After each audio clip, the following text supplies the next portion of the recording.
Hi, this is Jason with Violator Comics Collectibles coming out with another toy review. This time we're taking a look at the Star Wars The Force Awakens Constable Zuvio figure. This is from the Star Wars The Force Awakens toy line from Hasbro from 2015. So the first thing we'll do is take a closer look at the packaging.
Taking a look at the packaging, pretty standard looking package for the Star Wars The Force Awakens toy line. We have the Kylo Ren picture in the upper right, which is basically the main logo for the whole toy line. It says Star Wars The Force Awakens. We can see Constable Zuvio on the left hand side in all his glory. You have a nice bubble of the figure so you can see everything you get. It shows the combined logo, which basically just says, you know, that his device that he comes with, which is a gimmick and kind of for this toy line, can actually combine if you have the two other figures in that little series. But if you go to the back, you can go to this. You see it says Star Wars: The Force Awakens. See if I can get this to stand by itself. And then you can see that the other the other two figures you need in this would be Finn or the First Order Flame Trooper to make the device, and it shows you how to combine that device with a little synopsis of the character, and it shows the battle axes right there that he comes with. If you just have just this figure, what those little gimmick device comes with. But pretty standard packaging. But let's get this guy opened up.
So take a look at Constable Zuvio. Pretty nice detailed figure. I mean, as far as the molding and the look of this character, I really, really like this guy. I think they did a great job with everything. I mean, I think the look of his face and the detail in there looks really good. His midsection is kind of plain, but I think that's, you know, just with the way the character was designed. He also comes with, you know, the staff, which looks really detailed and cool. I mean, I don't know if it's a staff or a weapon. It actually almost has a little, what looks to be a little trigger device right here. So maybe it could be held as a blaster. I'm not really sure. But I mean, overall looks really good. He also comes with a little backpack, which is 100% detachable. You can take this off. It leaves a little hole in the back. So, I mean, as far as the detail and the little accessories of the figure, it looks really cool. And then he also comes with this little gimmick, which are these two axes, which can combine with two other characters, Finn and the Flame Trooper, to make a larger device. But, I mean, as far as the detail, everything looks good on this guy. Articulation, pretty standard. He turns at the head. He moves the arms, both arms, and then his legs move. But he does kind of suffer from kind of like what Kylo Ren does, where he's got that little cloak and it kind of looks ridiculous the way they spread it. But I mean, as far as articulation, not too bad. I mean, it's standard for these 3 3/4 inch figures for the Force Awakens. Probably the main question you're asking yourself when you look at this character is, where was he in the movie? And he was not in the movie. He was actually in a scene that was, from my understanding, actually finished. They might have even released it as a deleted scene on some of the secondary releases of the Force Awakens DVD, like when they came out with the 3D version of it, like almost a year later. But he wasn't in the original theatrical release. He wasn't in any deleted scenes on the first printings of the movie. But he was in the movie. And from what I understand, he was basically rendered, and they did a whole scene because he's basically a law officer on Jakku, and there's some kind of altercation. He comes in to help, and even on the back of the packaging, he says he's kind of humorous. So he was basically scripted and everything, and they had a good design for this figure.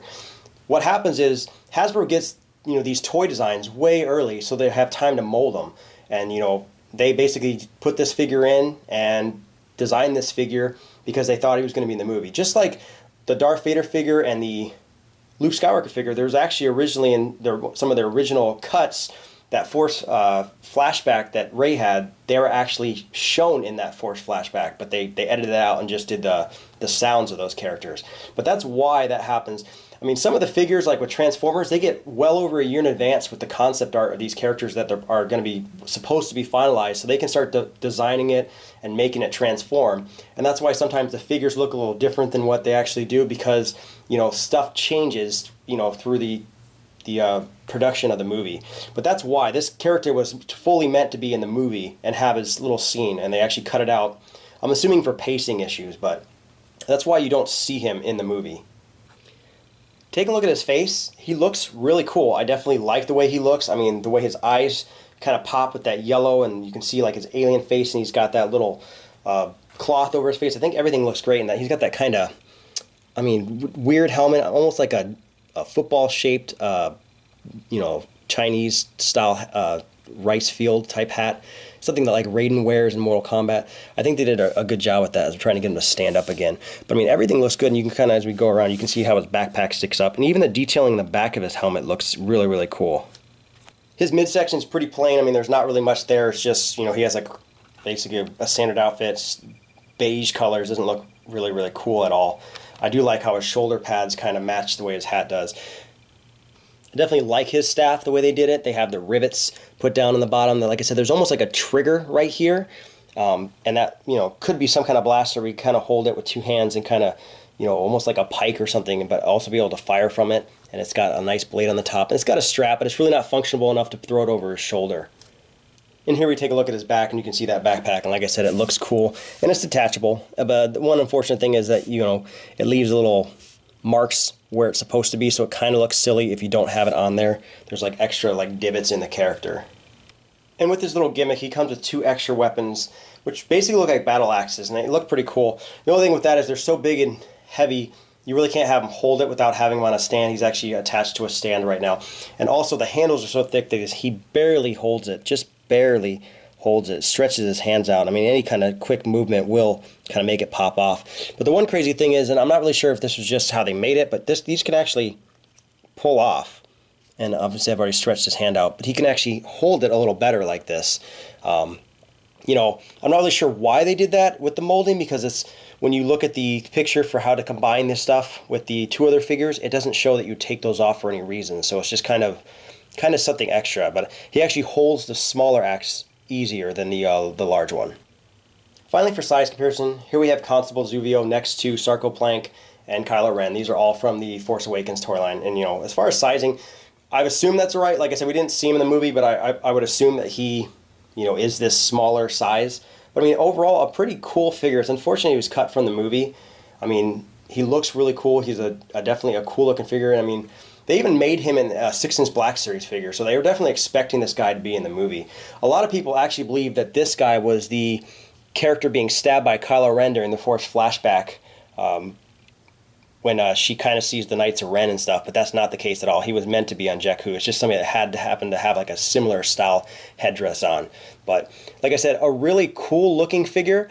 It's just unfortunate they didn't put him in the movie. Like I said, I'm not really sure if the deleted scene has been released. You might be able to find it on YouTube if you search it. I haven't really taken a look. I know I've seen pictures of it actual little screenshots of the scene, so I know he definitely was rendered and it was a fully finished scene. It just was cut from the movie, which is unfortunate.